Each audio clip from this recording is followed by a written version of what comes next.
والسلام على أشرف الخلق وأكرم المرسلين وعلى آله وصحبه أجمعين. أما بعد فأعوذ بالله من الشيطان الرجيم. بسم الله الرحمن الرحيم. ولتكن منكم أمة يدعون إلى الخير ويأمرون بالمعروف وينهون عن المنكر وأولئك هم المفلحون. اے مسلمانوں، تمہارے اندر ایک جماعت ایسی ہونی چاہیے جو لوگوں کو نیکی کا حکم دے، جو لوگوں کو برائی سے منع کرے، اور یہی وہ لوگ ہیں جو کامیاب ہیں۔ تو امر بالمعروف نہی عن المنکر قرآن کا ایک بہت بڑا حکم ہے۔ آپ صلی اللہ علیہ وسلم نے فرمایا کہ تم میں سے ہر شخص ایک چرواہی کی طرح ہے، ایک گڈریے کی طرح ہے، بھیڑ بکریاں چراتا ہے۔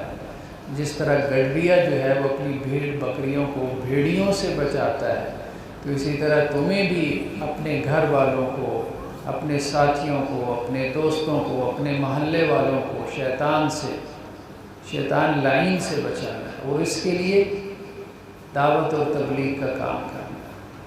تو دعوت اور تبلیغ میں بھی ہم یہ بات دیکھتے ہیں کہ قرآن اس بات کا ذکر بار بار کرتا ہے، نہی عن المنکر، گناہ سے منع کرو، گناہ سے منع کرو، گناہ سے منع کرو۔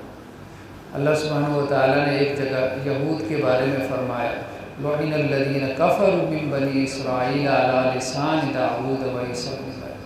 اللہ نے یہودیوں کے اوپر لعنت بھیجی، حضرت عیسیٰ ابن مریم نے بھی لعنت بھیجی، حضرت داؤد نے بھی لعنت بھیجی۔ کس وجہ سے؟ کانوا لا یتناہون عن منکر فعلوا، برائی عام ہوتی تھی، ان برائی عام تھی، اور ایک دوسرے کو برائی سے منع نہیں کرتے تھے، تو اللہ کی لعنت نازل۔ اللہ سبحانہ وتعالیٰ نے ایک اور جگہ پہ خاص طور پہ علماء کو، واعظین کو، خطباء کو، صوفیاء کو مخاطب کرتے ہوئے کہا، لولا ینہاہم الربانیون والاحبار عن قولہم الاسم واکلہم السحت۔ ان کے صوفی، ان کے مولوی کیوں نہیں انہیں منع کرتے حرام کھانے سے، کیوں نہیں ان کو منع کرتے گناہ کے کاموں سے؟ تو یہ بہت ضروری ہے۔ اب ہمارے ہاں برائی کا تذکرہ ختم ہو گیا، ممبر و محراب سے برائی کی برائی بیان نہیں کی جاتی، جس کی وجہ سے لوگوں کے دلوں سے برائی کی نفرت ہی اٹھ گئی۔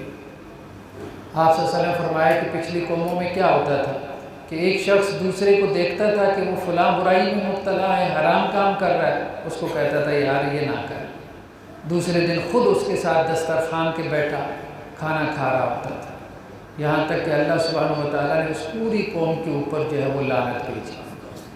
تو یہ بہت ضروری ہو گیا ہے، برائی سے روکنا، برائی سے منع کرنا، اور یہ ویسے لوگوں کو پسند نہیں آتا، صحیح بات یہ ہے، لوگوں کو پسند نہیں آتا۔ ہمارے استاد ڈاکٹر اسرار احمد علیہ رحمہ وہ بیان کرتے ہیں کہ وہ بہت زیادہ منع کرتے تھے اس سے، حرام کھانے سے، سود کھانے سے۔ تو کہنے لگے کہ ایک مرتبہ میں نے درس دیا تو ایک صاحب میرے پاس آ گئے، کہنے لگے ڈاکٹر صاحب ہم نے حرام کھانے سے رکنا تو ہے کوئی نہیں، سیدھی سی بات ہے، حرام کاموں سے ہم نے رکنا تو ہے کوئی نہیں، یا تو آپ کا درس چھوڑ دیں گے یا آپ حرام سے روکنا چھوڑ دیں، ایک ہی بات ہو سکتی ہے۔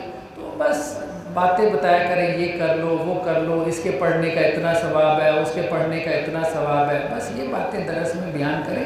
باقی یہ کہ ہر وقت آپ جو ہے وہ اسی کے اوپر لگے رہتے ہیں، یہ حرام ہے، وہ حرام ہے، اس کا یہ گناہ ہے، یہ بات وہی ہے۔ نبیوں نے بھی آ کے دیکھیں، جو دعوت اور تبلیغ کا کام کیا ہے، ہر نبی کی دعوت جو قرآن میں آپ کو ملے گی تو وہ کیا ہے؟ برائی سے روک رہے۔ حضرت لوط علیہ السلام آئے تو انہوں نے کیا تنقید کی اپنی قوم پہ کہ یہ کیا بے حیائی کا کام کرتے ہو کہ مرد مرد کے ساتھ بدفعلی کر رہا ہے، یہ کوئی کام ہے کرنے والا؟ حضرت شعیب علیہ السلام آئے، انہوں نے کس سے منع کیا ہے کہ یہ کیا چیزوں کے اندر ملاوٹ کرتے ہو، یہ کوئی کام ہے کرنے والا؟ اللہ کے عذاب سے ڈر جاؤ۔ تو نبی جو بھی آتا تھا وہ سوسائٹی میں، معاشرے میں دیکھتا تھا کہ سب سے بڑی برائی کون سی ہے، تو اس کی دعوت اور تبلیغ اس سب سے بڑی برائی کے خلاف ہوتی تھی۔ یہ کام جو ہے وہ اب نہیں رہ گئے، معذرت کے ساتھ۔ اب ایسے مولوی حضرات کو پسند کیا جاتا ہے جو ممبر محراب پہ بیٹھ کے چٹکلے سنائیں، لطیفے سنائیں، لوگ ان کے چھوٹے چھوٹے شارٹ کلپس نکالیں اور لوگ اس کو سن کے خوش ہوتے رہتے ہیں۔ بس دین کے نام پہ یہی رہ گیا۔ ایسے مولوی صاحب کے ساتھ 3 گھنٹے 4 گھنٹے بھی گزار لیں، آپ اسے 1.5-2 لاکھ دے کے بھی اس کو سنیں گے، لیکن فرق کیا پڑے گا؟ کوئی فرق نہیں پڑے گا، کوئی فرق نہیں پڑے گا۔ آج اب دیکھیں ایک چھوٹا سا کلپ وائرل ہوتا ہے، آپ میں سے اکثر لوگوں نے دیکھا ہوگا، کلومیٹرز میں لائنیں لگی ہیں آٹے کا ایک توڑا لینے کے لیے، ایک طرف خواتین کی، دوسری طرف مردوں کی۔ ایک بندہ گاڑی کے اوپر ویڈیو بنا رہا ہے اور وہ آٹا مفت نہیں مل رہا، صرف تھوڑا سا سستا مل رہا ہے، اور کئی جگہ پہ اس آٹے کے لیے اتنی بھگدڑ مچی اس سستے آٹے کے لیے کہ لوگ اپنی جان سے گئے۔ معاشرے میں اتنا ظلم ہے، اتنا ظلم ہے۔ اب یہ ظلم کہاں سے آ گیا؟ دیکھیں آپ کہیں گے کہ آرام سے لوگ کہہ دیتے ہیں کہ حکمرانوں نے کیا ہوا، یہ سب کچھ حکمرانوں نے کیا، تو مجھے بتائیں یہ حکمران کہاں سے آئے؟ میرے اور آپ لوگوں کے ووٹوں سے آئے۔ کبھی ہم نے ووٹ دیتے ہوئے یہ سوچا ہے کہ یہ حکمران اوپر آ کے جو کچھ کرے گا اس کا گناہ میرے کھاتے میں بھی جائے گا؟ کیا میں اس کو جو ووٹ دے رہا ہوں تو کیا یہ اس قابل ہے؟ یہ صادق اور امین ہے؟ اس کے اندر یہ اہلیت ہے؟ دیکھیں جب تک ہم ان چیزوں پہ گفتگو نہیں کریں گے، یہاں میں ساری رات تہجد میں کھڑا رہوں، یہاں میں سارا دن روزے سے رہوں، معاشرے میں ظلم نہیں ختم ہوگا، برائی نہیں ختم ہوگی۔ آپ کو سوچنا پڑے گا، آپ کو برائی کا ذکر کرنا پڑے گا کہ بھائی یہ برائی ہے، اس کو ہم نے ختم کرنا ہے، تب وہ ختم ہوگی۔ صرف توڑتے رہنے سے کچھ بھی نہیں ہوگا۔ اور اللہ تعالیٰ نے قیامت والے دن ہم سے پوچھنا ہے، سیدھی سی بات ہے، ہم سے پوچھنا ہے نیکی کا کام بھی کیا تھا اور برائی سے بھی منع کیا تھا کہ تو انشاءاللہ سے اب آپ دیکھیں یہ شروع کے میں نے سوچا ہے کہ 10 ایک دن اس بات پہ لگاؤں کہ یہ خاص طور پہ جو برائی ہے اس کے حوالے سے ہم گفتگو کریں، اس کے حوالے سے انشاءاللہ اگلے 10 دنوں میں ہم امر بالمعروف یا نیکی کی جو باتیں ہیں اس کی طرف بھی ہم آئیں گے، لیکن یہ ہے کہ اس کا تذکرہ کرنے کی ضرورت ہے، اس کا ذکر جو ہے وہ ہماری مجلسوں سے نکل گیا ہے۔ ایک ساتھ نماز پڑھتے ہیں، ٹھیک ہے، اور اس کے بعد اب آپ دیکھیں کہ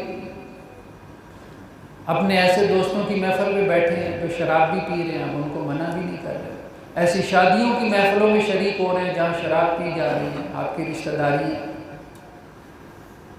وہی اللہ کے رسول صلی اللہ علیہ وسلم کی حدیث کہ برائی سے جو ہے وہ رک جاؤ، اور برے آدمی کی برائی کو برا جانتے ہوئے کم از کم اس کے ساتھ بیٹھ کے کھاؤ پیو مت جب اس کو واضح و نصیحت کر رہے۔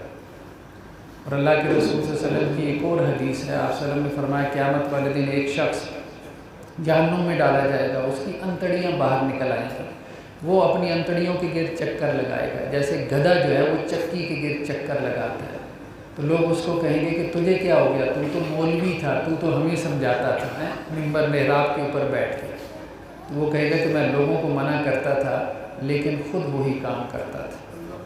تو بہت ضروری ہے، بہت ضروری ہے برائی سے رکنا بھی اور برائی سے روکنا بھی۔ اس وقت تک ہماری اصلاح نہیں ہو سکتی، معاشرے سے ظلم ختم نہیں ہو سکتا، ہم ایک اچھی قوم نہیں بن سکتے جب تک ہم برائی سے رکیں نہ اور برائی سے روکیں۔